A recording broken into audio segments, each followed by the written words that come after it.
Le vent d'automne hurlait à travers les landes du Yorkshire avec une férocité qui semblait faire écho à la solitude demeurant dans les murs de pierre de l'abbaye de Whitmore.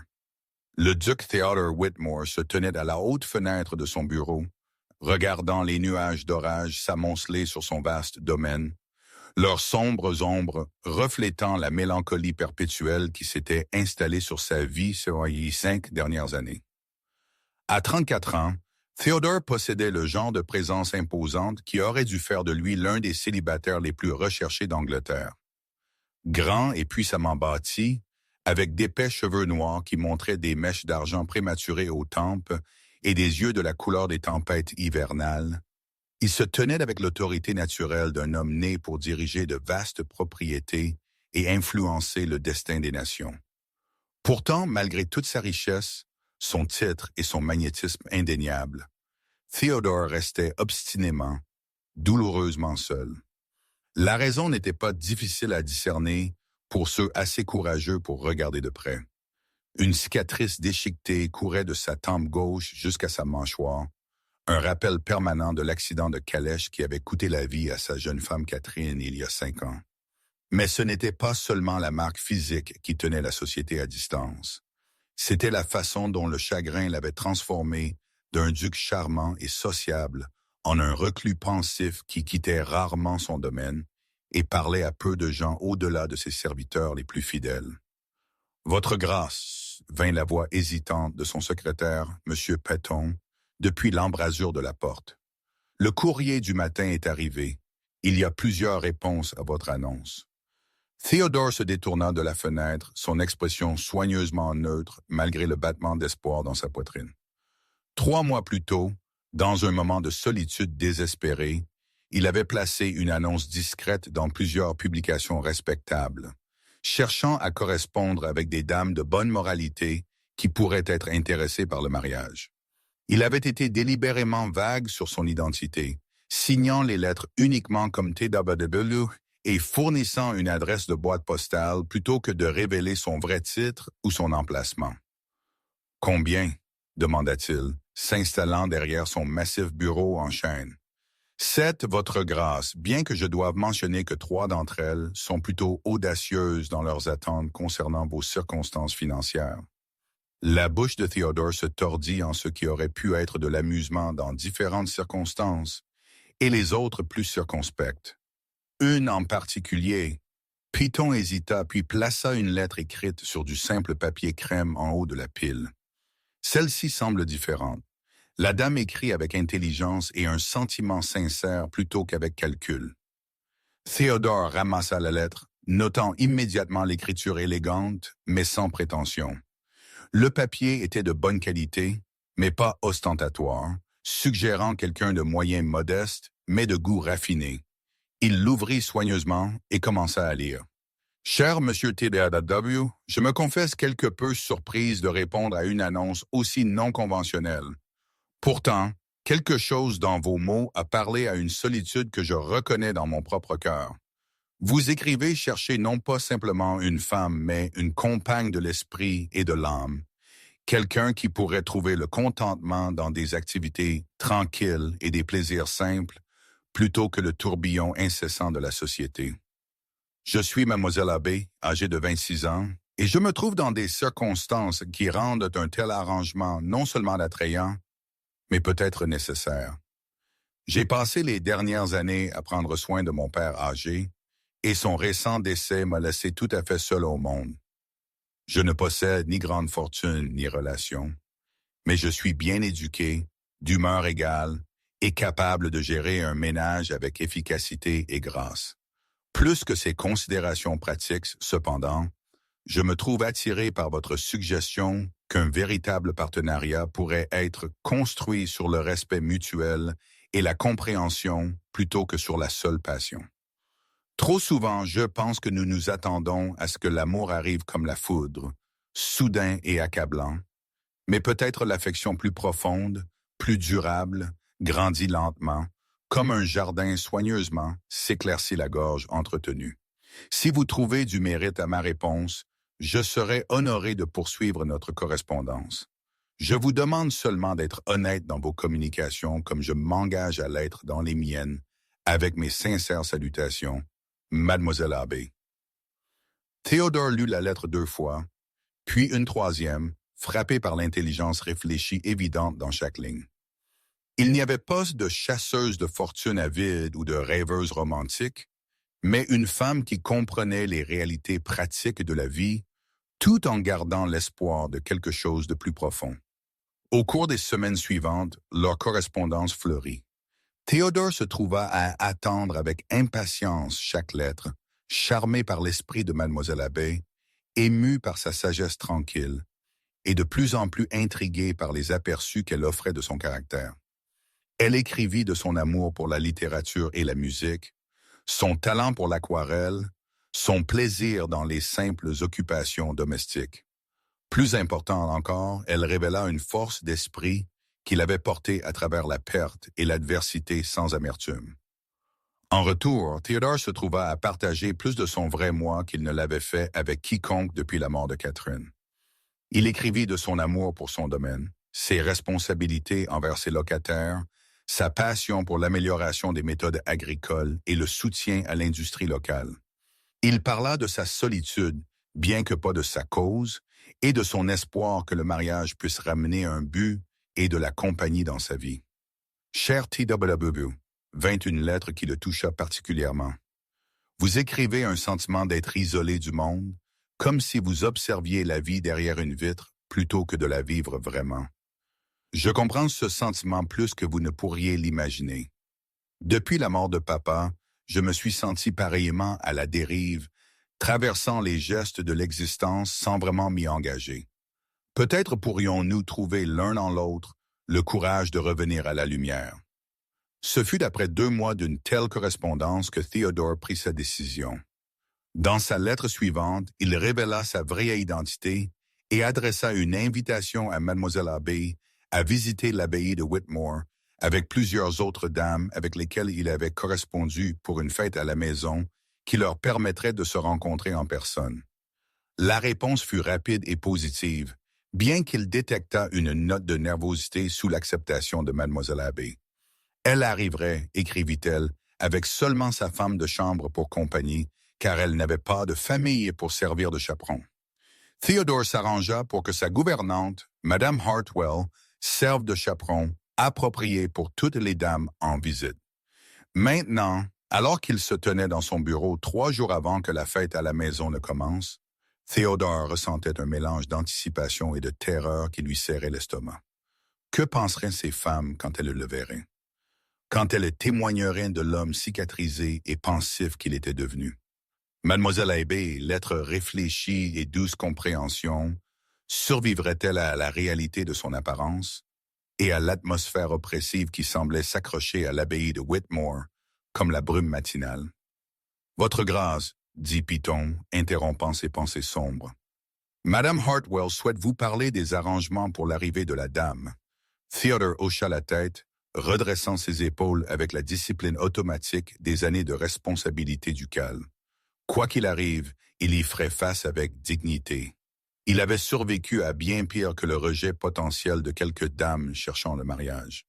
Mais alors qu'il avançait dans les couloirs ombragés de sa demeure ancestrale, Théodore ne put tout à fait réprimer l'espoir que quelque part parmi ses correspondantes se trouvait une femme assez courageuse pour voir au-delà de la surface l'homme en dessous, une femme qui pourrait choisir de rester quand les autres fuiraient. Arrivée et départ. La première calèche arriva à l'abbaye de Whitmore par un matin d'octobre gris, ses roues crépitant sur l'allée de gravier, alors qu'elle s'approchait de l'imposante façade de l'ancien manoir. Théodore regarda de la fenêtre de son bureau une jeune femme élégamment vêtue émerger, jeter un coup d'œil aux tours gothiques et aux remparts ornés de gargouilles, et immédiatement commencer ce qui semblait être une dispute animée avec son cocher. En 10 minutes, elle était partie, sa calèche disparaissant sur l'allée dans un nuage de poussière et d'indignation. La seconde arrivée dura légèrement plus longtemps. Mademoiselle Penelope Fairfax, une beauté blonde de 22 ans, avec des relations impressionnantes et une dot encore plus impressionnante, réussit à entrer dans la maison. Theodore était descendu dans le grand hall pour la saluer personnellement, espérant que son toilettage soigné et son plus beau manteau pourraient adoucir l'impact de son apparence cicatrisée. Ce ne fut pas le cas. Mademoiselle Fairfax jeta un coup d'œil à son visage, laissa échapper un petit cri et s'évanouit promptement dans les bras de sa femme de chambre. Quand elle revint à elle, elle prétendit une apparition soudaine de maladie qui nécessitait son retour immédiat à Londres. Son départ fut rapide et définitif. La troisième dame, Mademoiselle Charlotte Petone, était faite d'une étoffe plus robuste. Elle réussit à maintenir son calme pendant leur présentation, accepta son offre de rafraîchissement et même s'engagea dans une conversation polie pendant près d'une heure. Mais Théodore pouvait voir l'horreur à peine dissimulée dans ses yeux, alors qu'elle percevait non seulement son visage cicatrisé, mais l'atmosphère oppressive de l'abbaye elle-même. La maison était indéniablement imposante. Certains pourraient dire intimidante. Construite au 14e siècle et agrandie au fil des générations, elle s'élevait du paysage du Yorkshire comme quelque chose d'un roman gothique. Toute de pierres sombres et de flèches imposantes, l'intérieur, bien que magnifiquement aménagé, conservait le caractère médiéval que les ancêtres de Théodore avaient été réticents à moderniser.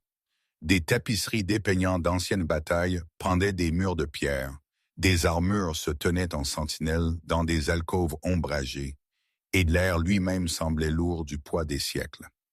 Mademoiselle Patton resta jusqu'au soir, mais Théodore ne fut pas surpris quand elle allégua une urgence familiale qui nécessitait son départ immédiat le lendemain matin.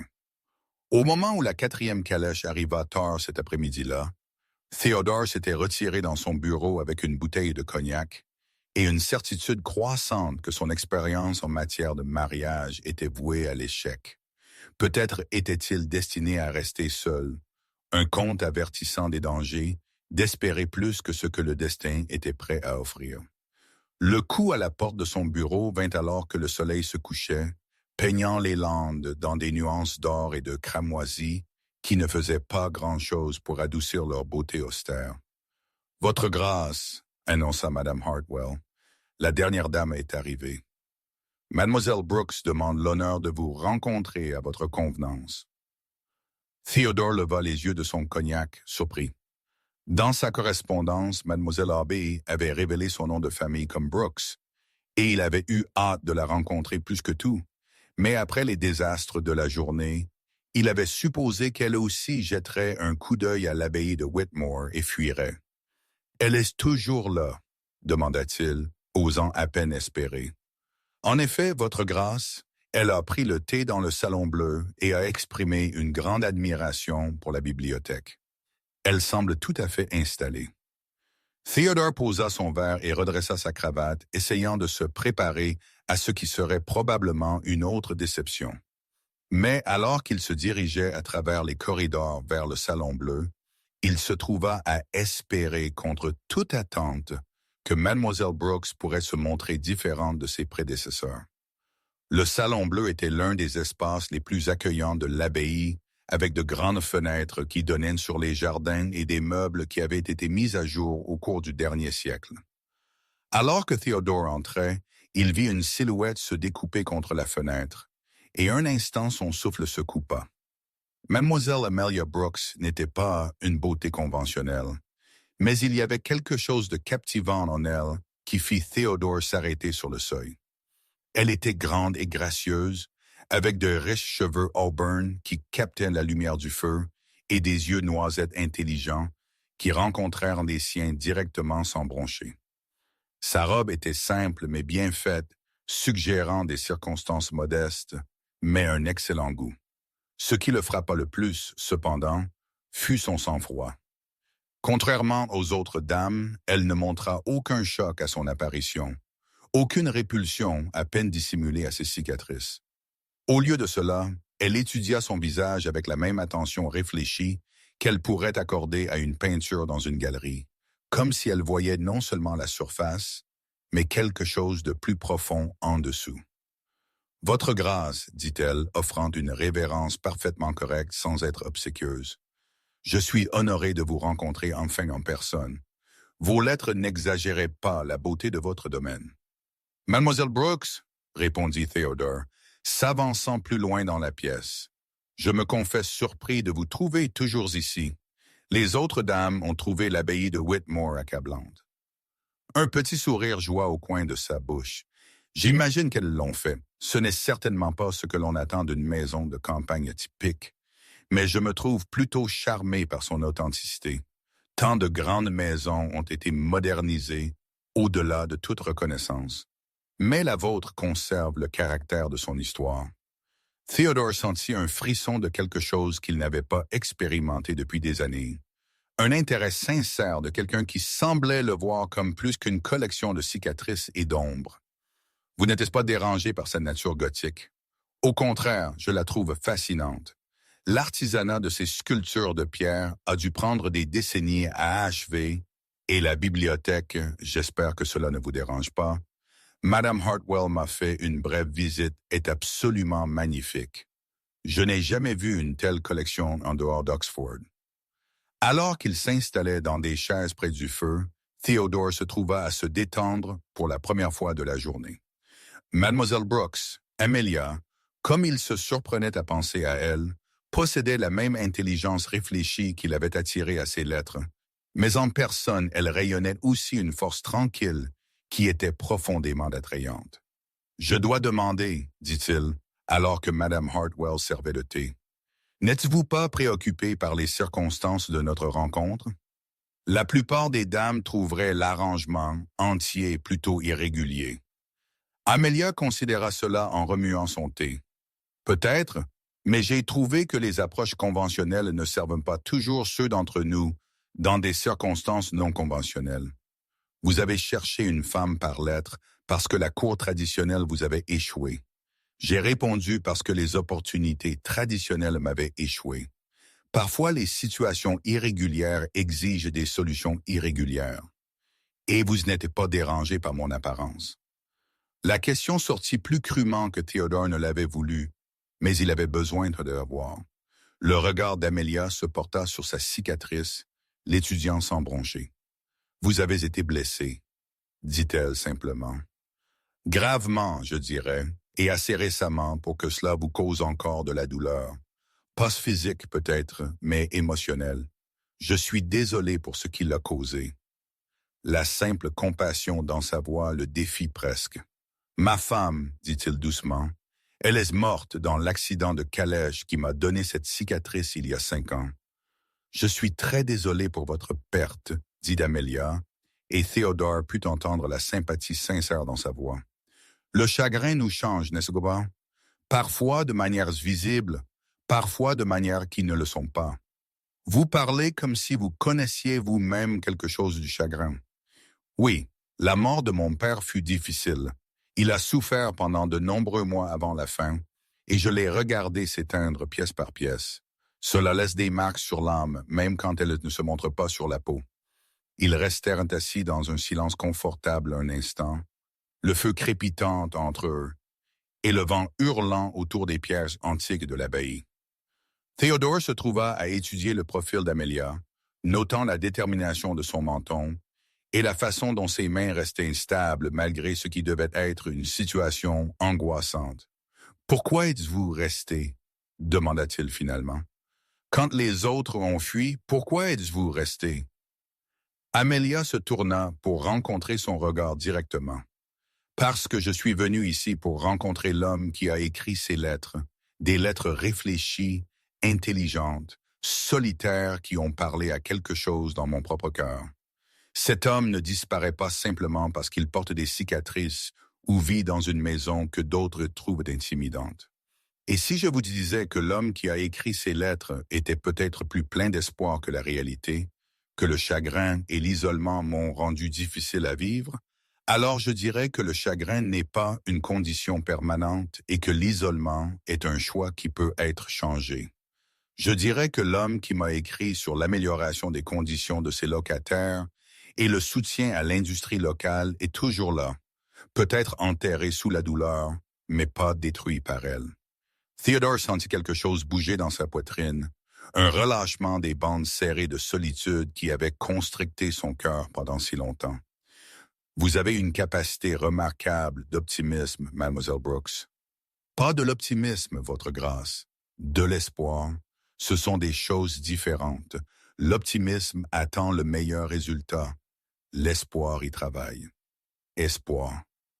Au fur et à mesure que la soirée avançait, Theodore se trouva de plus en plus attiré par cette femme remarquable qui avait choisi de rester quand les autres avaient fui. Elle était intelligente sans être pédante, compatissante sans être faible, et possédait une force acquise qu'il trouvait profondément attrayante. Quand vint le moment de se retirer pour la soirée, Theodore se trouva réticent à mettre fin à leur conversation. « Mademoiselle Brooks, dit-il alors qu'elle se levait pour partir, voudriez-vous, c'est-à-dire, voudriez-vous voir plus du domaine demain? Les terres sont assez étendues, et les vues depuis la tour nord sont dites spectaculaires. Je serais honoré, votre grâce, répondit Amelia avec un sourire qui transforma tout son visage. J'ai hâte. Alors que Theodore la regardait partir, il sentit quelque chose qu'il n'avait pas expérimenté depuis 5 longues années. La possibilité que son avenir puisse contenir plus qu'une simple existence. Peut-être, juste peut-être, il avait trouvé quelqu'un d'assez courageux pour voir au-delà des cicatrices l'homme en dessous. Quelqu'un qui pourrait choisir de rester, non par obligation ou désespoir, mais par quelque chose de plus profond et de plus durable. Pour la première fois depuis la mort de Catherine, le duc Theodore Whitmore se permit d'espérer les jardins de la compréhension. Le matin se leva vif et clair, avec le genre de lumière dorée d'automne qui transformait même le paysage le plus intimidant en quelque chose approchant la beauté. Theodore s'était levé tôt, comme à son habitude, mais au lieu de son petit déjeuner solitaire habituel dans son bureau, il se trouva à prendre un soin particulier à son apparence et à se diriger vers le salon du matin où Amelia prendrait son repas. Il s'arrêta devant la porte, soudain incertain. Et si la conversation facile de la veille n'avait été qu'un coup de chance? Et si, à la lumière crue du matin, elle avait reconsidéré sa décision de rester?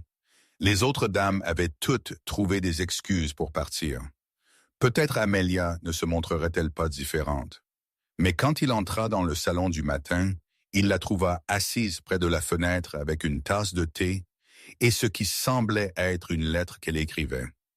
Elle leva les yeux à son approche avec un sourire qui semblait sincèrement heureux de le voir.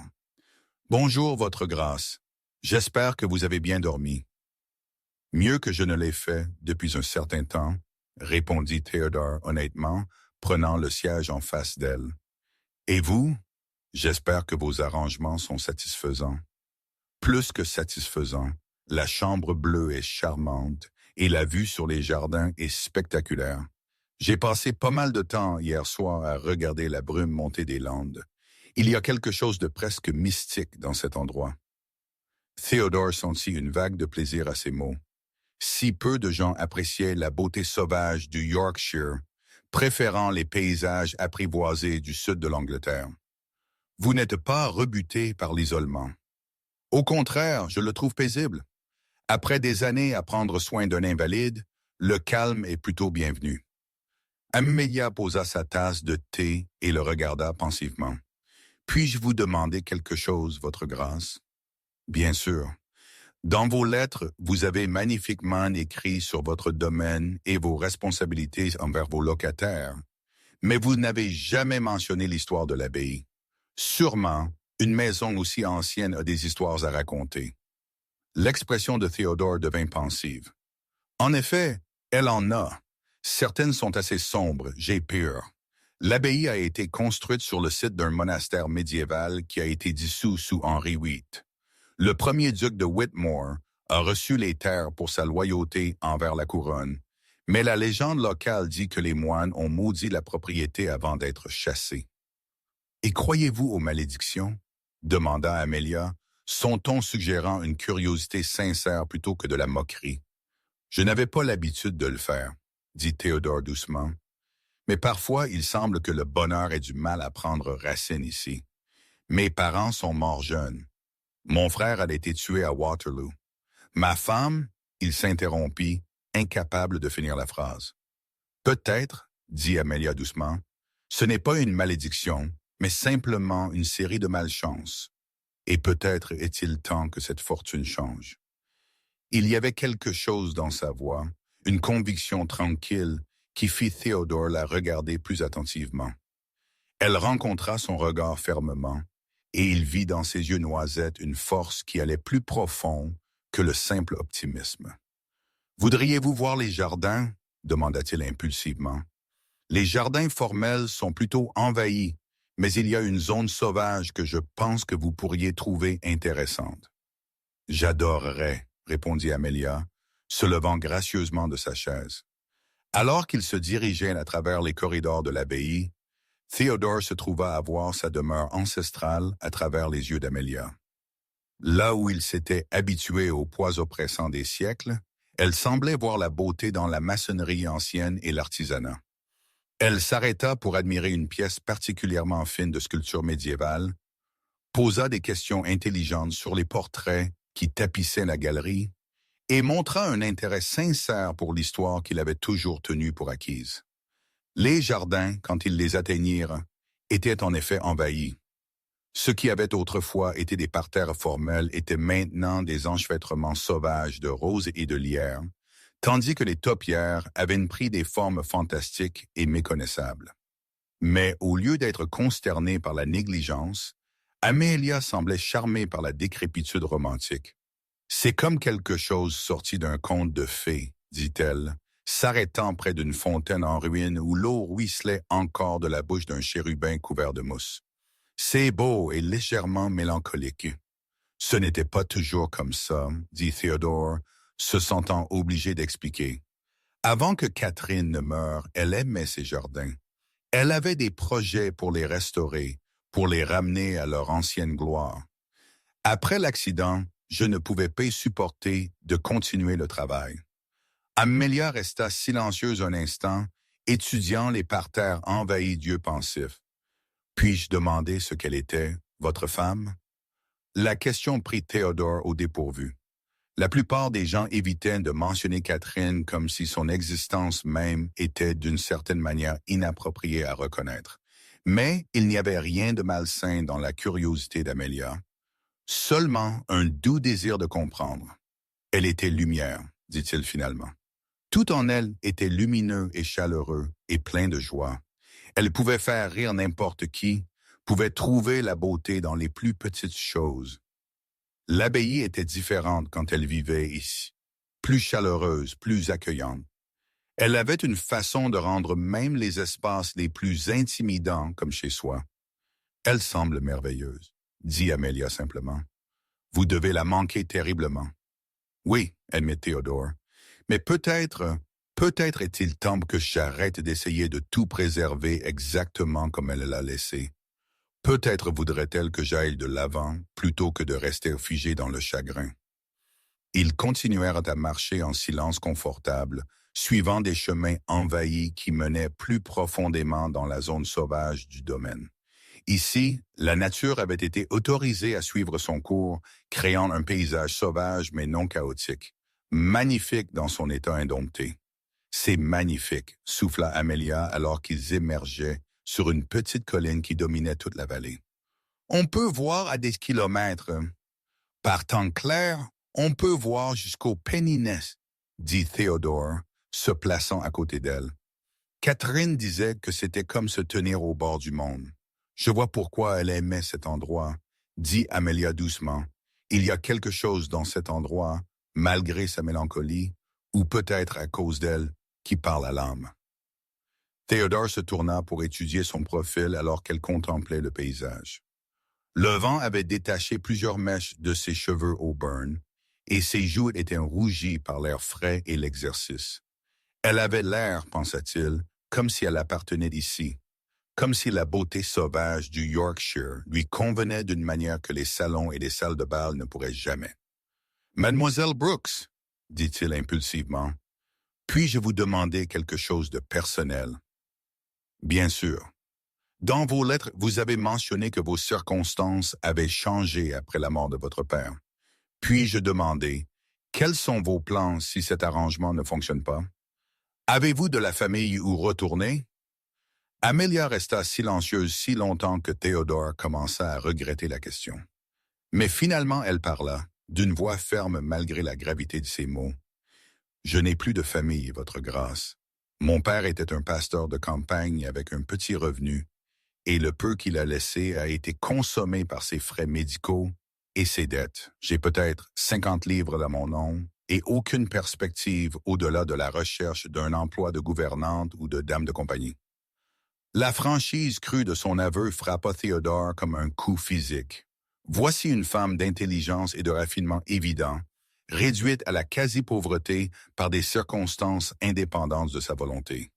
Pourtant, elle parlait de sa situation sans apitoiement ni amertume, simplement comme un fait à gérer. « Je suis désolé, » dit-il doucement, « je n'aurais pas dû fouiner. »« Vous avez tout le droit de savoir, » répondit Amelia, se tournant pour lui faire face directement. « Si nous devons envisager le mariage, il devrait y avoir de l'honnêteté entre nous. Je ne ferai pas semblant de sentiments que je n'ai pas, et je ne cacherai pas les réalités pratiques de ma situation. J'ai besoin de sécurité, votre grâce. J'ai besoin d'un foyer et d'un but. Mais j'espère, je prie pour pouvoir aussi trouver quelque chose de plus profond. Et ce serait quoi? La compagnie, le respect mutuel, peut-être avec le temps, l'affection. Je n'attends pas l'amour. Je sais que votre cœur a été donné à une autre, et je ne présumerai jamais de rivaliser avec un tel souvenir, mais j'espère que nous pourrions trouver le contentement ensemble, et peut-être même le bonheur. Théodore sentit quelque chose bouger dans sa poitrine à ces mots, un relâchement de la prise serrée qu'il avait maintenue sur son cœur pendant 5 longues années. Voici une femme qui comprenait la perte, qui ne demandait rien de plus que ce qu'il pouvait raisonnablement donner, mais qui offrait quelque chose qu'il avait cru perdu à jamais, la possibilité d'une compagnie sans exigence, d'une compréhension sans jugement. « Mademoiselle Brooks, dit-il prudemment, si je vous demandais de rester, non seulement pour le reste de cette visite, mais en permanence, quelle serait votre réponse? » Amelia étudia son visage un long moment, ses yeux noisettes cherchant son expression, comme pour lire son âme même. « Je vous demanderai d'être certain de ce que vous offrez, votre grâce. Le mariage n'est pas une décision à prendre à la légère, surtout quand une partie est encore en deuil d'une grande perte. Je suis en deuil, admet Théodore. Je pourrais toujours pleurer la perte de Catherine à un certain degré, mais je suis aussi seul, Mademoiselle Brooks, désespérément, douloureusement seul, et j'espère que vous pourriez être seul, vous aussi. Je le suis, dit-elle simplement. Alors peut-être pourrions-nous être seuls ensemble, et avec le temps trouver que la solitude s'est transformée en quelque chose de plus chaleureux. Amelia resta silencieuse un long moment, son regard se déplaçant de son visage vers le paysage sauvage qui s'étendait sous eux. Quand elle parla, sa voix était douce mais certaine.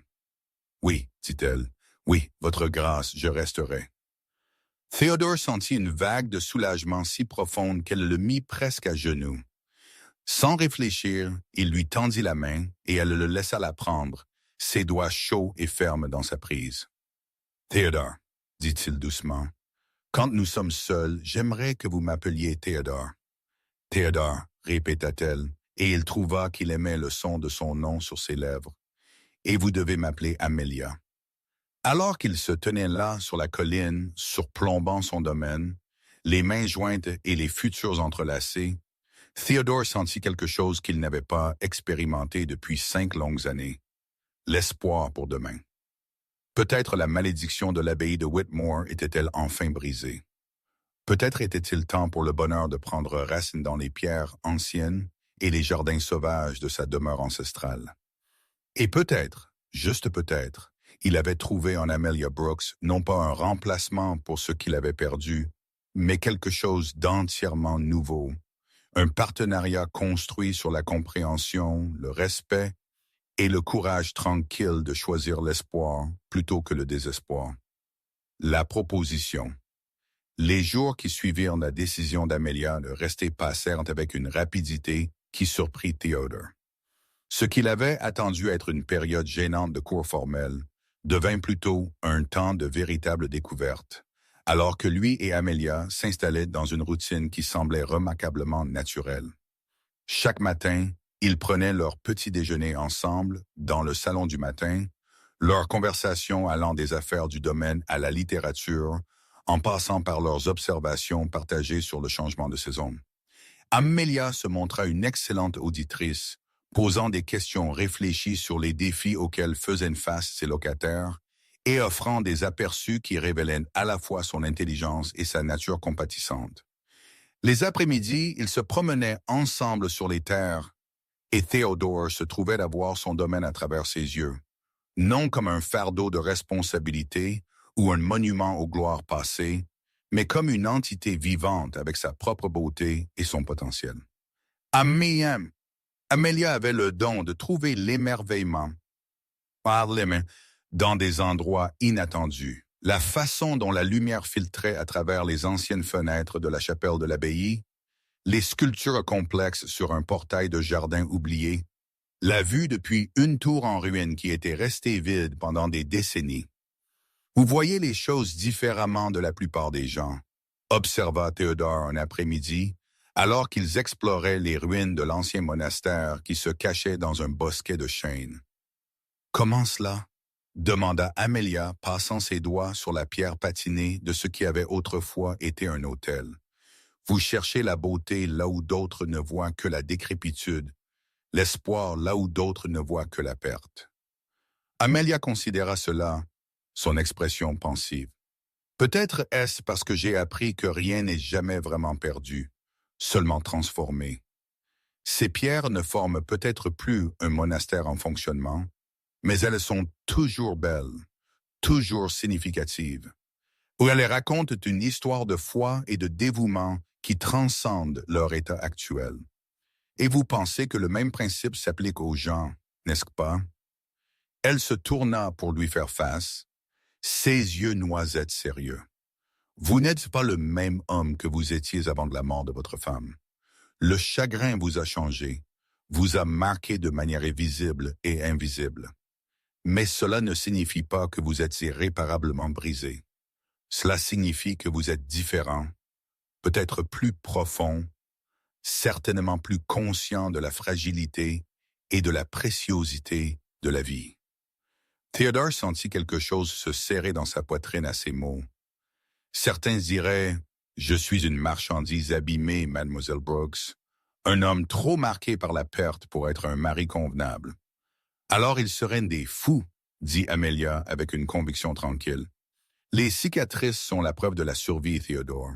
Elles montrent que vous avez enduré quelque chose de terrible et que vous avez vécu pour raconter l'histoire. Ce n'est pas de la faiblesse, c'est de la force. » Au fur et à mesure que la semaine avançait, Theodore se trouvait de plus en plus attiré par cette femme remarquable qui avait choisi de rester quand les autres avaient fui. Elle n'était pas Catherine, ne serait jamais Catherine, mais elle était quelque chose d'autre entièrement. Une compagne qui comprenait la perte sans en être consumée, qui offrait du réconfort sans rien demander en retour. Ce fut lors de leur 7e soirée ensemble que Theodore prit sa décision. Ils avaient dîné tranquillement dans la petite salle à manger, leur conversation facile et confortable, et après s'étaient retirés à la bibliothèque, où Amelia avait découvert une première édition de Orgueil et Préjugés qui avait appartenu à sa mère. « Elle vous aurait aimé, » dit Theodore, regardant Amelia tourner soigneusement les pages du roman adoré. « Votre mère? » « Oui, elle avait votre même appréciation pour la littérature, votre même capacité à trouver la joie dans les plaisirs simples. Elle aurait approuvé mon choix. » Amelia leva les yeux du livre, son expression soudainement sérieuse. « Votre choix? » Theodore se leva de sa chaise et se dirigea vers la cheminée, ayant besoin de la distance pour rassembler son courage pour ce qu'il allait dire. « Amelia, ces derniers jours ont été révélateurs. Je suis entré dans cet arrangement espérant trouver une femme convenable, quelqu'un qui pourrait gérer ma maison et peut-être offrir de la compagnie. Ce que j'ai trouvé à la place est quelque chose que je n'osais pas espérer, qui est une partenaire. Quelqu'un qui me voit vraiment et choisit de rester quand même. Quelqu'un qui regarde cette maison sombre et trouve la beauté dans ses ombres. Quelqu'un qui écoute mes préoccupations concernant la rotation des cultures et le logement des locataires avec un intérêt sincère, plutôt qu'une tolérance polie. Amelia posa le livre de côté et se leva pour lui faire face. Théodore, que dites-vous? Je dis que j'aimerais vous demander de m'épouser, non par commodité ou nécessité, mais parce que je crois que nous pourrions construire quelque chose de bien ensemble, quelque chose de réel et durable, et digne des vœux que nous ferions. Un instant, Amelia resta silencieuse, son expression illisible. Quand elle parla finalement, sa voix était soigneusement contrôlée. Êtes-vous certain? Ce n'est pas une décision à prendre à la légère, et je veux être sûr que vous n'êtes pas simplement reconnaissant de mon acceptation de vos circonstances. Je suis reconnaissant, admit Théodore, se rapprochant d'elle. Mais la gratitude n'est pas ce qui fait battre mon cœur quand vous souriez, ou ce qui me fait attendre chaque matin, parce que je sais que je vous verrai au petit déjeuner. La gratitude n'est pas ce qui me donne envie de partager chaque pensée, chaque préoccupation, chaque petit plaisir avec vous. Alors qu'est-ce que c'est? Demanda Amelia doucement. Théodore lui tendit les mains, soulagé qu'elle ne les retire pas. Je pense que cela pourrait être l'amour, Amelia. Pas le même amour que j'ai ressenti pour Catherine. C'était l'amour de la jeunesse, passionné et dévorant. C'est quelque chose de différent, de plus profond peut-être. L'amour d'un homme qui a connu la perte et a trouvé quelqu'un pour qui risquer son cœur. Encore, des larmes se rassemblèrent dans les yeux d'Amelia à ces mots. Théodore, je tiens profondément à vous, plus profondément que je ne l'attendais quand je suis venu ici. Mais j'ai besoin que vous soyez certain que vous êtes prêt pour cela, prêt à laisser le passé assez pour embrasser un avenir. Je le suis, dit Théodore avec une conviction tranquille. Catherine fera toujours partie de mon histoire, mais elle n'a pas à définir mon avenir. Vous m'avez montré qu'il est possible de honorer le passé tout en avançant, de porter l'amour sans être écrasé par son poids. Amelia étudia son visage un long moment, cherchant tout signe de doute ou de réserve. Ce qu'elle y vit dut la satisfaire car elle sourit, une expression radieuse qui transforma tout son visage. Alors, oui, Théodore, oui, je vous épouserai. Le baiser qui suivit fut doux au début, hésitant, comme s'ils avaient tous deux peur de briser le charme qui les avait conduits à ce moment. Mais alors qu'Amelia répondait, ses bras venant enlacer son cou, Théodore sentit le dernier de ses réserves fondre. C'était juste, c'était ce qu'il voulait, ce dont il avait besoin, ce qu'il avait cherché sans même le savoir. Quand ils se séparèrent finalement, tous deux respiraient difficilement, et Théodore posa son front contre le sien. « Je veux faire ça correctement, dit-il. Les bonnes, un vrai mariage, toute la cérémonie que vous méritez, mais je veux aussi vous épouser dès que possible. J'ai déjà perdu trop d'années. Alors nous ferons les deux, dit Amelia avec un rire qui était pure joie. Des fiançailles appropriées et un mariage rapide, le meilleur des deux mondes. Les voisins vont parler, avertit Théodore. Un duc reclus épousant soudainement une femme de moyenne modeste après une semaine de connaissances. Cela fera pas mal de bruit. Laissez-les parler, dit Amelia fermement. Nous savons la vérité de ce que nous avons trouvé ensemble. C'est tout ce qui compte. Alors qu'ils se tenaient là dans la lumière du feu, se tenant l'un l'autre et planifiant leur avenir, Théodore ressentit un profond sentiment de gratitude, non seulement pour la présence d'Amelia dans sa vie, mais pour le courage qu'elle lui avait donné d'espérer à nouveau. La malédiction de l'abbaye de Whitmore, si elle avait jamais vraiment existé, était enfin brisée. Et à sa place se trouvait quelque chose de bien plus puissant. La promesse de l'amour reconstruit des cendres de la perte, plus fort et plus précieux pour avoir été durement gagné. La transformation. Dans les semaines qui suivirent leur fiançailles, l'abbaye de Whitmore subit une transformation qui étonna tous ceux qui en furent témoins. Le changement ne fut pas seulement physique. Bien qu'Amelia ait en effet commencé la restauration minutieuse des jardins bien-aimés de Catherine, mais plutôt un changement fondamental dans l'atmosphère même de l'ancienne maison. Là où il y avait autrefois un silence oppressant, il y avait maintenant le son du rire qui résonnait dans les couloirs. Là où les ombres s'étaient attardées dans les coins, des feux brûlaient maintenant vivement dans des foyers qui étaient restés froids pendant des années. Les serviteurs, qui s'étaient habitués à accomplir leurs tâches avec une solennité funèbre, commencèrent à sourire à nouveau alors qu'ils vaquaient à leur travail. C'est comme regarder la maison revenir à la vie, confia Madame Hartwell à M. Piton un matin, alors qu'ils observaient Amelia diriger le nettoyage de la salle de musique longtemps fermée. Son Grâce est un homme entièrement différent. En effet, Théodore semblait avoir perdu des années en même temps que sa mélancolie perpétuelle. Il souriait plus facilement, parlait avec plus de chaleur à son personnel et avait même recommencé à recevoir des visiteurs, quelque chose qu'il n'avait pas fait depuis la mort de Catherine. La transformation fut si marquée que plusieurs de ses voisins, qui s'étaient habitués à son existence d'ermite, firent des voyages spéciaux à l'abbaye de Whitmore simplement pour témoigner du changement par eux-mêmes. Remarquable, déclara Lord Piton, le magistrat local, après avoir dîné avec le couple nouvellement fiancé.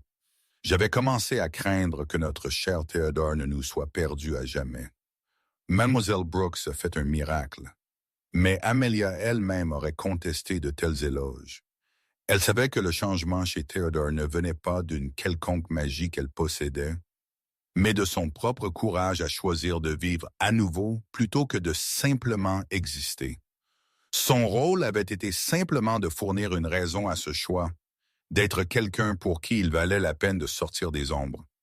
Les préparatifs du mariage se déroulèrent avec l'efficacité qui reflétait la nature pratique d'Amelia et l'empressement de Théodore à faire d'elle officiellement sa femme. Ils avaient décidé d'une petite cérémonie dans l'ancienne chapelle de l'abbaye, avec seulement des voisins proches et le personnel du domaine présent. Amelia n'avait pas de famille à inviter, un fait qui attristait Théodore plus qu'elle. « Je me suis habitué à être seule, » lui dit-elle un soir alors qu'il se promenait dans les jardins restaurés, admirant les progrès qui avaient été faits. « Vous avoir cet endroit, avoir un avenir à espérer, c'est plus que tout ce que j'avais osé espérer. » « Vous ne serez plus jamais seul, » promit Théodore, s'arrêtant pour lui faire face parmi les rosiers nouvellement plantés. « Quoi qu'il arrive, quels que soient les défis auxquels nous faisons face, nous les affronterons ensemble. » La sincérité dans sa voix fit battre le cœur d'Amelia, avec le même mélange d'amour et de gratitude qui était devenu sa compagne constante depuis qu'elle avait accepté sa proposition. Elle était venue à l'abbaye de Whitmore, n'attendant rien de plus qu'un arrangement pratique, peut-être un mariage de convenance qui lui apporterait la sécurité en échange de ses compétences domestiques. Au lieu de cela, elle avait trouvé quelque chose de bien plus précieux, un homme qui voyait sa vraie valeur, qui appréciait son esprit autant que sa compagnie, et qui lui avait donné un foyer dans tous les sens du mot. « Théodore, » dit-elle doucement, levant la main pour toucher la cicatrice qui marquait sa joue gauche, « le regrettez-vous jamais? L'annonce, je veux dire, le risque que vous avez pris en cherchant une femme par lettre. »« Jamais, » répondit-il sans hésitation, couvrant sa main de la sienne. « Cela m'a apporté vous. Comment pourrais-je regretter la meilleure décision que j'ai jamais prise? » Alors qu'ils continuaient leur promenade du soir, ils discutèrent des derniers détails de leur cérémonie de mariage et de leurs plans pour l'avenir. Théodore avait consulté son intendant sur les améliorations des cottages des locataires, un projet qu'Amelia avait soutenu avec enthousiasme. Elle avait également exprimé son intérêt pour la création d'une petite école pour les enfants des travailleurs du domaine, une idée qui n'était jamais venue à Théodore, mais qu'il adopta immédiatement. « Vous avez un don pour voir des possibilités là où d'autres ne voient que des problèmes, » observa-t-il alors qu'il s'arrêtait près de la fontaine restaurée qui scintillait maintenant au clair de lune. « C'est l'une des nombreuses choses que j'aime chez vous, et vous avez un don pour transformer ces possibilités en réalité, » répondit Amelia. « Ensemble, je pense que nous pouvons accomplir des choses merveilleuses. La veille de leur mariage, alors qu'Amelia était assise dans sa chambre, apportant les dernières touches à la simple robe blanche qu'elle avait choisie pour la cérémonie, elle réfléchit au voyage extraordinaire qui l'avait conduite à ce moment. Il y a 6 mois, elle était une fille en deuil, sans perspective et sans espoir pour l'avenir. Demain, elle deviendrait la duchesse de Whitmore, maîtresse de l'un des plus grands domaines du Yorkshire, et femme d'un homme qui avait en quelque sorte appris à aimer à nouveau malgré les blessures qui l'avaient presque détruit. Un léger coup à sa porte interrompit sa rêverie, et elle leva les yeux pour voir Madame Hartwell entrer avec un petit paquet enveloppé. « De son grâce, » dit la gouvernante avec un sourire. « Il m'a demandé de vous le donner ce soir avec ses compliments et son amour. » Amelia déballa le paquet soigneusement, haletante quand elle en révéla le contenu. À l'intérieur se trouvait un délicat collier de perles et de saphirs, clairement une pièce antique d'une beauté et d'une valeur extraordinaire. « Il a appartenu à la première duchesse de Whitmore, » expliqua Madame Hartwell. « Son grâce a pensé que vous devriez le porter demain pour vous connecter à l'histoire de la famille que vous rejoignez. » Des larmes se rassemblèrent dans les yeux d'Amelia à la délicatesse du geste. Théodore lui avait fait de nombreux cadeaux pendant leur fiançailles. Des livres, des fleurs du jardin, de petits témoignages de son affection, mais celui-ci était différent. C'était un symbole d'acceptation, d'appartenance, de sa place dans la longue histoire de l'abbaye de Whitmore. « Dites à son grâce, dit-elle doucement, que je suis honorée au-delà des mots et que je le porterai avec fierté. » Alors que Madame Hartwell l'aidait à attacher le collier autour de son cou, Amelia aperçut son reflet dans le miroir et fut surprise par ce qu'elle vit. La femme qui la regardait n'était pas la vieille fille effrayée et désespérée qui avait répondu à une annonce dans un moment de désespoir. Cette femme était confiante, aimée et prête à embrasser tout ce que l'avenir pourrait apporter. Demain, elle épouserait Theodore Whitmore et deviendrait une duchesse. Mais plus important encore, elle unirait sa vie à celle d'un homme qui lui avait appris que l'amour pouvait en effet être trouvé dans les endroits les plus inattendus et que parfois les plus grands trésors étaient découverts par ceux assez courageux pour rester quand les autres choisissaient de fuir. Le matin du mariage se leva clair et lumineux, avec le genre d'air vif d'automne qui rendait tout aiguisé et nouveau. Theodore s'était levé avant l'aube, incapable de dormir à cause de l'anticipation qui courait dans ses veines comme du vin. Aujourd'hui, il épouserait Amelia Brooks et ferait d'elle sa duchesse, sa partenaire, sa compagne pour les années qui leur resteraient. Alors qu'il se tenait devant son miroir, ajustant sa cravate pour la 3e fois, Theodore aperçut son reflet et fut frappé par combien il avait changé dans les semaines depuis l'arrivée d'Amelia. Le regard hanté qui avait ombragé ses yeux pendant 5 ans était parti, remplacé par quelque chose qui ressemblait remarquablement au bonheur. Même sa cicatrice semblait moins proéminente d'une certaine manière, n'étant plus la caractéristique déterminante de son visage, mais simplement une partie de l'histoire qui l'avait menée à ce moment. « Votre grâce » vint la voix de Piton depuis l'embrasure de la porte. Les invités ont commencé à arriver. Lord Piton et sa famille, les Ashford, plusieurs des familles de locataires. Un rassemblement tout à fait respectable compte tenu du court préavis. Theodore hocha la tête, ressentant un frisson de nervosité qui le surprit. Il avait déjà été marié, après tout, pourtant cela semblait entièrement différent. Son mariage avec Catherine avait été l'aboutissement naturel d'un attachement d'enfance attendu par les 2 familles et la société. Ce mariage avec Amelia était un choix fait en pleine connaissance des complexités de la vie, une décision délibérée de construire quelque chose de nouveau sur les ruines du passé. « Et Mademoiselle Brooks ?» demanda-t-il, essayant de garder sa voix désinvolte. « Radieuse votre grâce. Madame Hartwell rapporte qu'elle a bien dormi et pris un bon petit déjeuner. Elle semble tout à fait calme, tout bien considéré. » Theodore sourit à cela. Bien sûr, Amelia serait calme. Elle faisait face à tout avec ce même sang-froid stable qui l'avait d'abord attiré à ses lettres. C'était l'une des qualités qu'il admirait le plus chez elle, sa capacité à affronter tout ce que la vie présentait avec grâce et détermination. La chapelle de l'abbaye de Whitmore avait été construite au 13e siècle et avait été témoin d'innombrables cérémonies au cours des siècles intermédiaires. Aujourd'hui, elle brillait de la lumière chaude de dizaines de bougies, leurs flammes se reflétant sur les anciens vitraux et projetant des motifs arc-en-ciel sur le sol en pierre.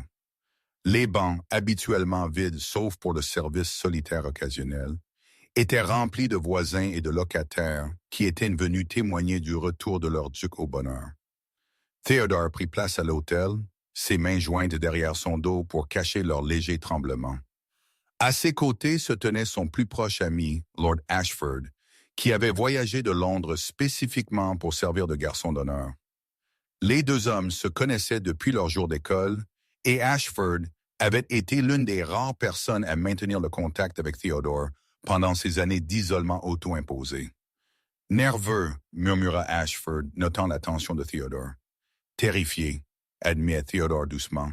« Et si je ne suis pas prêt pour ça?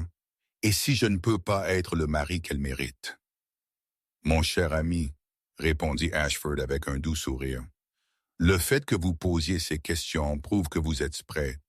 Le Theodore que je connaissais il y a 5 ans n'aurait jamais remis en question sa propre dignité. Il était trop arrogant pour une telle introspection. L'homme qui se tient ici aujourd'hui a été humilié par la perte et rendu sage par la souffrance. Mademoiselle Brooks obtient de la meilleure affaire, je vous assure. » Avant que Theodore ne puisse répondre, l'orgue de la chapelle commença à jouer, ses riches tons remplissant l'ancien espace de musique qui semblait résonner dans ses os mêmes. La congrégation se leva comme un seul homme, se tournant vers l'arrière de la chapelle où Amelia ferait son entrée.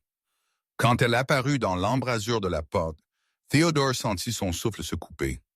Elle portait une robe de soie ivoire qui avait appartenu à sa mère, ajustée pour s'adapter à sa taille plus grande, mais conservant son élégante simplicité. Le collier de perles et de saphirs qu'il lui avait donné la nuit précédente brillait à son cou, et ses cheveux auburn étaient arrangés dans un style à la fois à la mode et intemporel. Mais c'est son expression qui lui coupa vraiment le souffle, la joie radieuse qui illuminait son visage alors que leurs yeux se rencontraient sur toute la longueur de la chapelle. Elle marcha vers lui d'un pas ferme, la tête haute, et son regard ne se détourna jamais de son visage. Elle n'avait pas de père pour la donner, pas de famille pour la soutenir à ce moment. Pourtant, elle avançait avec une confiance qui parlait de sa certitude dans le choix qu'elle faisait. Quand elle atteignit son côté, Theodore lui offrit son bras, et elle le prit avec un sourire qui fit battre son cœur. « Vous êtes belle, » murmura-t-il, destinée à ses seules oreilles. « Vous aussi, » répondit-elle doucement, ses yeux observant sa robe de cérémonie, et la façon dont la lumière du matin captait l'argent dans ses cheveux foncés. La cérémonie elle-même fut célébrée par le vieux pasteur, qui avait servi la paroisse pendant près de 4 décennies. Sa voix, patinée par l'âge, mais toujours forte, porta facilement à travers la chapelle, alors qu'il parlait d'amour et d'engagement, du courage nécessaire pour unir 2 vies en une, et de la bénédiction qui venait à ceux qui choisissaient l'espoir plutôt que la peur. Quand vint le moment des vœux, Theodore prononça les siens avec une conviction qui le surprit lui-même. « Je, Theodore, te prends, Amelia, pour être ma femme légitime, à avoir et à tenir à partir de ce jour, pour le meilleur, pour le pire, pour le plus riche, pour le plus pauvre, dans la maladie et dans la santé, à aimer et à chérir, jusqu'à ce que la mort nous sépare. » La réponse d'Amelia fut également sincère, sa voix claire et ferme alors qu'elle se promettait à lui, avec des mots qui avaient été prononcés dans cette même chapelle pendant des siècles. Quand ils échangèrent les anneaux, de simples anneaux d'or que Theodore avait commandés au bijoutier du village, il ressentit un sentiment d'achèvement qu'il n'avait pas connu depuis la mort de Catherine. « Vous pouvez embrasser votre mariée », annonça le pasteur avec un sourire, et Theodore n'eut pas besoin d'autre encouragement. Le baiser fut doux mais sûr, une promesse de toute la tendresse et la passion qui les attendait. Quand ils se séparèrent, tous deux souriaient, et la congrégation éclata en applaudissements et en acclamations qui résonnèrent sur les anciens murs de pierre. Alors qu'ils redescendaient l'allée ensemble, maintenant mari et femme, Theodore aperçut les visages autour d'eux, locataires et voisins, serviteurs et amis, tous rayonnant de bonheur sincère pour la joie retrouvée de leur duc. Madame Hartwell pleurait ouvertement de joie, tandis que plusieurs des fermières locataires souriaient largement en applaudissant. Le petit déjeuner de mariage qui suivit fut tenu dans le grand hall, qui avait été décoré de fleurs d'automne et de verdure du domaine. Le repas était simple mais élégant, présentant le meilleur des produits locaux et des vins des caves de l'abbaye. Theodore avait insisté pour inviter tous les travailleurs du domaine et leurs familles, voulant partager son bonheur avec ceux qui étaient restés fidèles pendant ces années les plus sombres. « Un toast », déclara Lord Ashford, se levant de son siège avec une coupe de champagne, « au duc et à la duchesse de Whitmore. Que leur union apporte la joie à ces anciennes salles et le bonheur à tous ceux qui y habitent. » Le toast fut répété avec enthousiasme par tous les présents, et Theodore sentit une chaleur se répandre dans sa poitrine qui n'avait rien à voir avec le vin. Pour la première fois depuis des années, l'abbaye de Whitmore ressemblait à un foyer plutôt qu'à un mausolée, rempli de vie et de rire et de la promesse de jours meilleurs à venir. Au fur et à mesure que l'après-midi avançait et que les invités partaient progressivement, Theodore et Amelia se retrouvèrent seuls dans le salon, toujours dans leurs atours de mariage, mais enfin capables de parler en privé en tant que mari et femme. « Comment vous sentez-vous, votre grâce ?» demanda Theodore avec un sourire, utilisant son nouveau titre pour la première fois. « Submergé », admit Amelia avec un rire. « Une duchesse. Il y a 6 semaines, j'étais une vieille fille sans le sou et sans perspective. Maintenant, je suis mariée à l'homme le plus merveilleux d'Angleterre et maîtresse de l'un des plus beaux domaines du Yorkshire. Cela semble sortir d'un rêve. »« Si c'est un rêve, alors j'espère ne jamais me réveiller, » dit Theodore, se déplaçant pour s'asseoir à côté d'elle sur le canapé. « Amelia, je veux que vous sachiez que je pensais chaque mot que j'ai prononcé aujourd'hui. Je vous aime non pas comme un remplacement pour ce que j'ai perdu, mais comme quelque chose d'entièrement nouveau et précieux. »« Je vous aime aussi, » répondit Amelia, sa voix douce d'émotion. « Je ne m'attendais pas à ce que cela arrive si vite ou si complètement. Mais vous êtes devenu essentiel à mon bonheur, Theodore, essentiel à qui je suis. » Alors que le soleil se couchait sur les landes du Yorkshire, peignant le ciel dans des nuances d'or et de cramoisi, le nouveau duc et la duchesse de Whitmore s'assirent ensemble dans un silence confortable, les mains entrelacées et les cœurs pleins d'espoir pour l'avenir. La malédiction de l'abbaye de Whitmore, si elle avait jamais vraiment existé, était enfin et complètement brisée. À sa place se trouvait quelque chose de bien plus puissant, un amour construit sur la compréhension, renforcé par la perte partagée et béni par la promesse des années à venir. Theodore avait cherché une femme par lettre, n'attendant guère plus que de la compagnie et un partenariat pratique. Au lieu de cela, il avait trouvé son salut en une femme assez courageuse pour rester quand les autres fuyaient, assez sage pour voir au-delà de ses cicatrices l'homme en dessous, et assez aimante pour l'aider à construire une nouvelle vie sur les cendres de l'ancienne. 2 ans plus tard, la pouponnière de l'abbaye de Whitmore était remplie de la douce lumière du matin qui filtrait à travers les fenêtres donnant sur les jardins restaurés. Amelia était assise dans le fauteuil à bascule que Theodore avait commandé au menuisier du village, berçant leur fils de 6 mois, James, alors qu'il somnolait paisiblement après sa tétée du matin.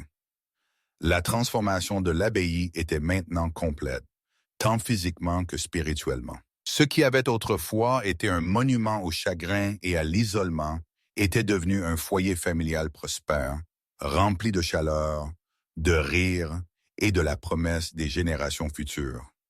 Les jardins fleurissaient avec une vigueur renouvelée.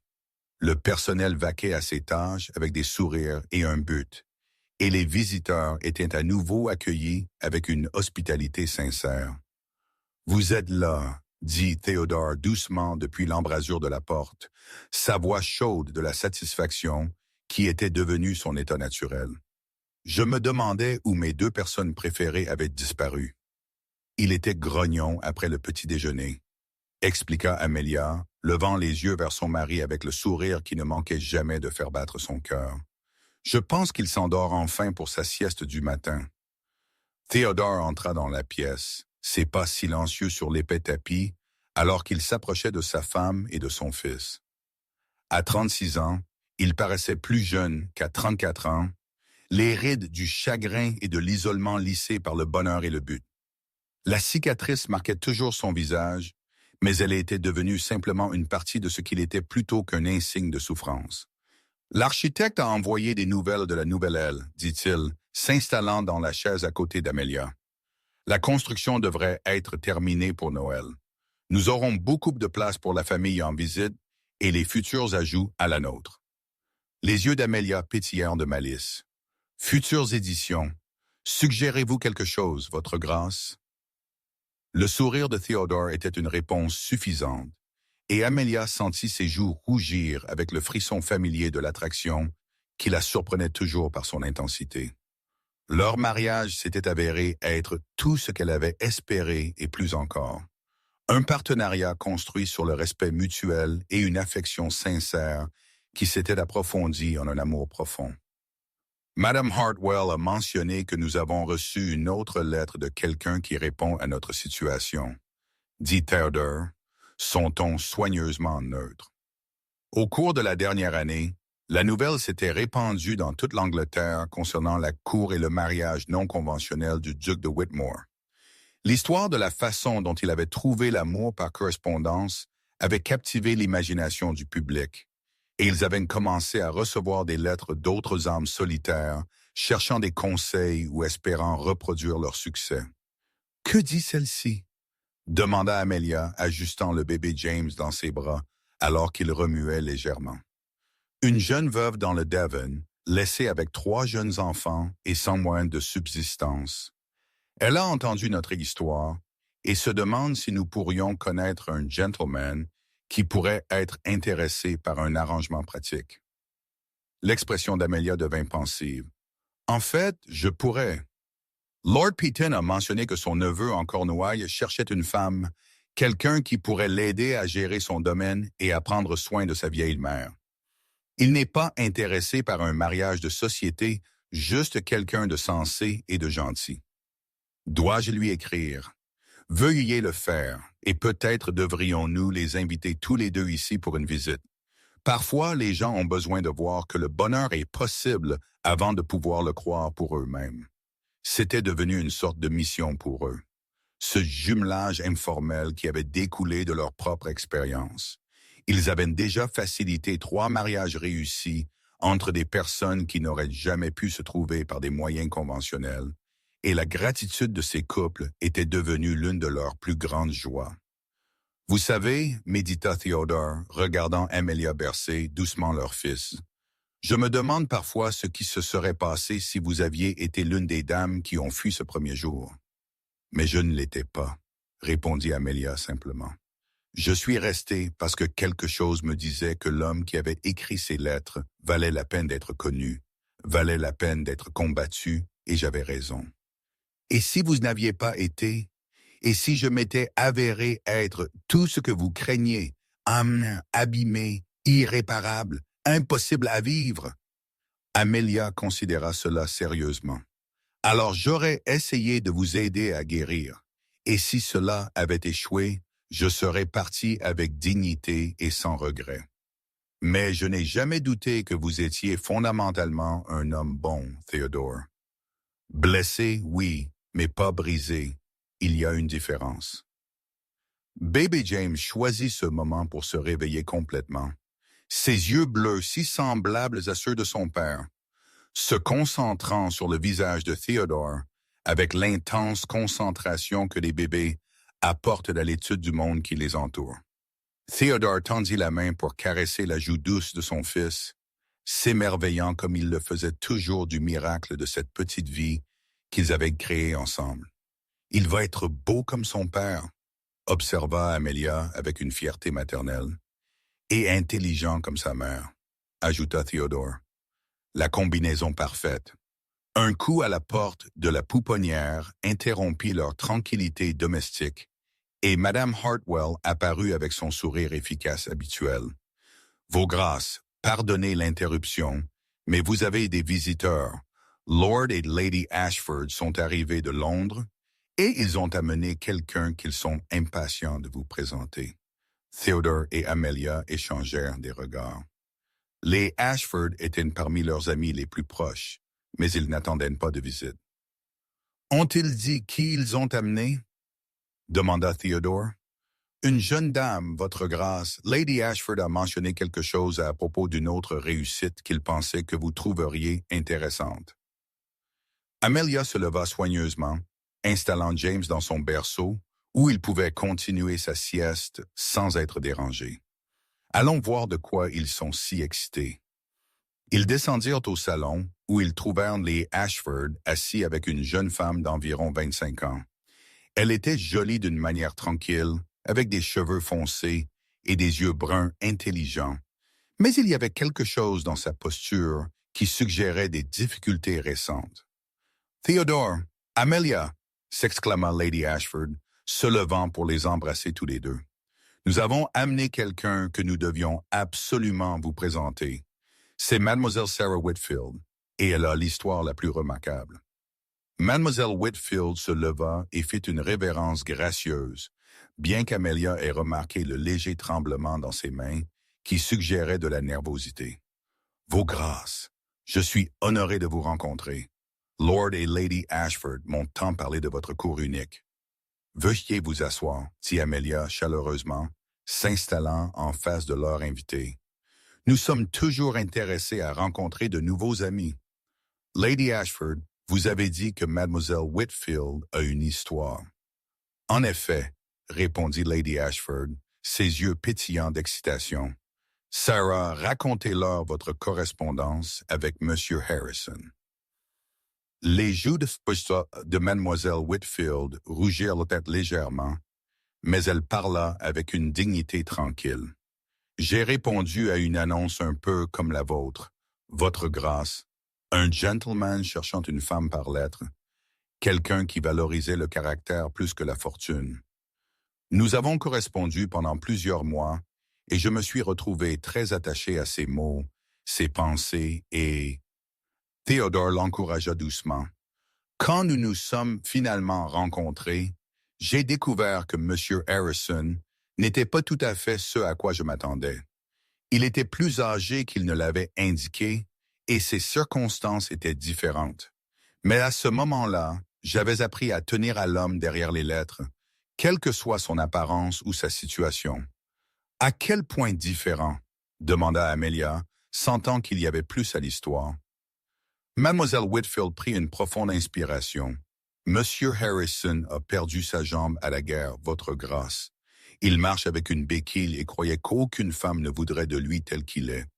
Mais j'ai trouvé que son courage face à l'adversité, sa gentillesse envers ses serviteurs et ses locataires, son intelligence et son humour, ces choses importaient bien plus que ses limitations physiques. » Theodore sentit une tension familière dans sa poitrine, en parallèle avec sa propre histoire. « Et vous l'avez épousé il y a 3 semaines, » répondit Mademoiselle Whitfield, son visage s'illuminant de bonheur. « Nous sommes en voyage de noces, et il a insisté pour que nous nous arrêtions ici pour rencontrer le couple qui lui a donné l'espoir que l'amour était encore possible. »« Où est-ce M. Harrison maintenant? » demanda Amelia. « Examinant vos écuries avec votre chef palefrenier, » interjeta Lord Ashford avec un petit rire. « Il est très passionné par les chevaux, malgré ou peut-être à cause de sa blessure.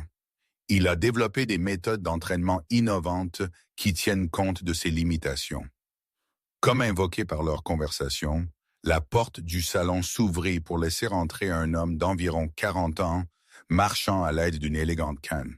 Il était grand et distingué avec des cheveux grisonnants et des yeux bienveillants qui cherchèrent immédiatement Mademoiselle Whitfield, maintenant Madame Harrison. « Ma chère, dit-il à sa femme, Vous devez voir le magnifique arabe qu'ils ont dans les écuries. Le programme d'élevage ici est extraordinaire. Il se tourna vers Theodore et Amelia avec un sourire chaleureux. Vos grâces, je ne saurais trop vous remercier pour l'exemple que vous avez donné.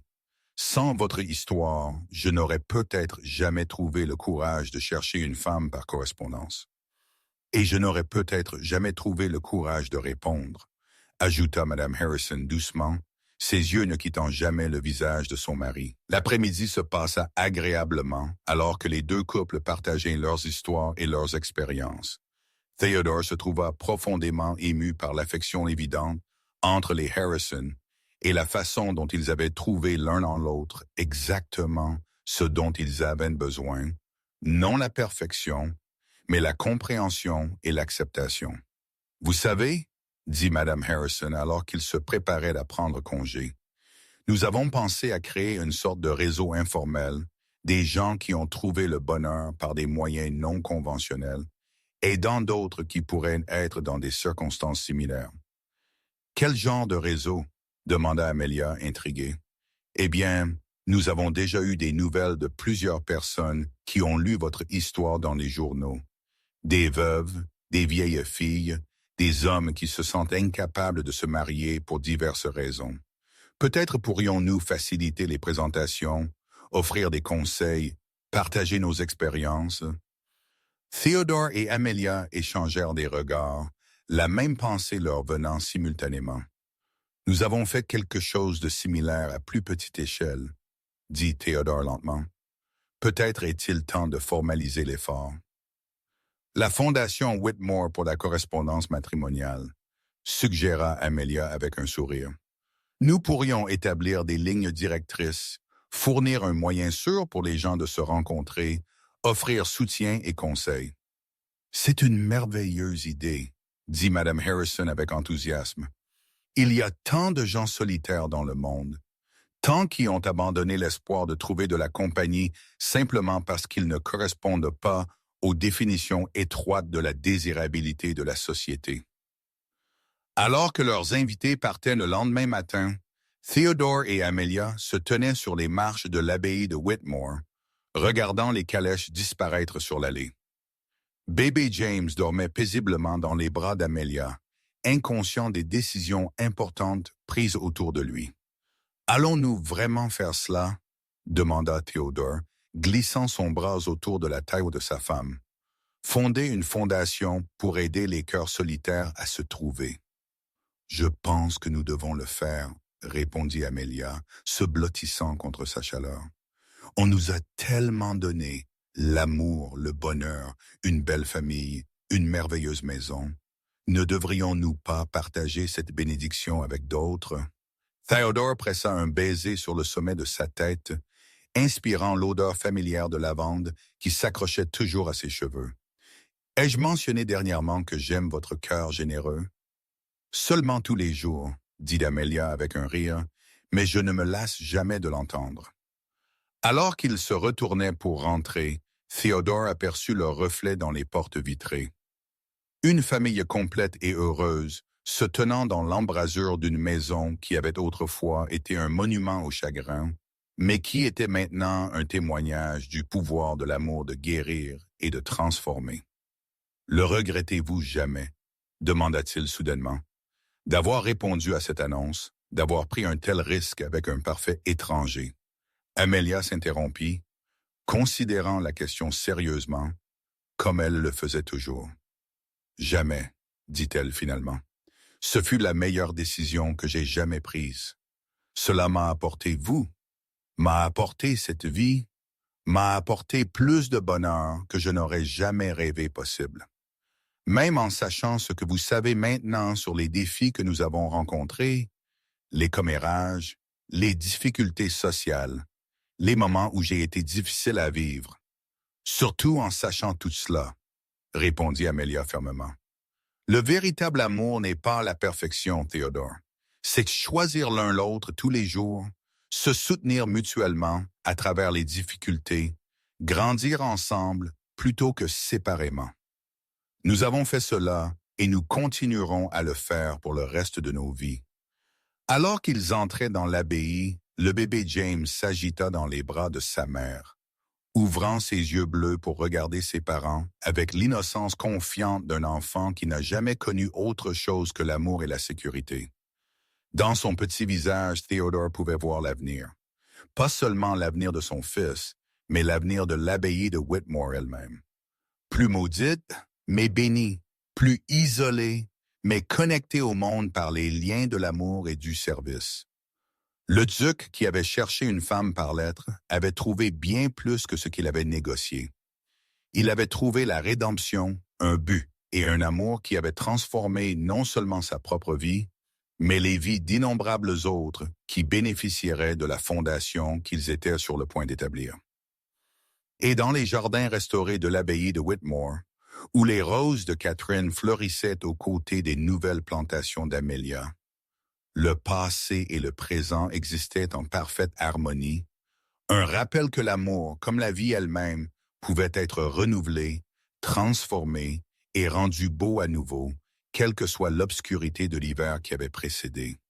La malédiction de l'abbaye de Whitmore n'était pas seulement brisée, elle avait été remplacée par quelque chose de bien plus puissant. Un héritage d'espoir, d'amour et de la conviction inébranlable que chacun, aussi cicatrisé ou solitaire soit-il, méritait la chance de trouver son partenaire parfait. Ce conte nous rappelle que l'amour vient souvent quand nous nous y attendons le moins, et sous des formes que nous n'avions jamais anticipées. L'histoire de Theodore et Amelia nous montre qu'un véritable partenariat est construit non sur la perfection, mais sur l'acceptation, la compréhension et le courage d'être vulnérable avec une autre personne. Leur voyage d'une correspondance solitaire à un amour durable prouve que parfois les plus grands risques rapportent des récompenses les plus précieuses et que la guérison est toujours possible pour ceux assez courageux pour ouvrir à nouveau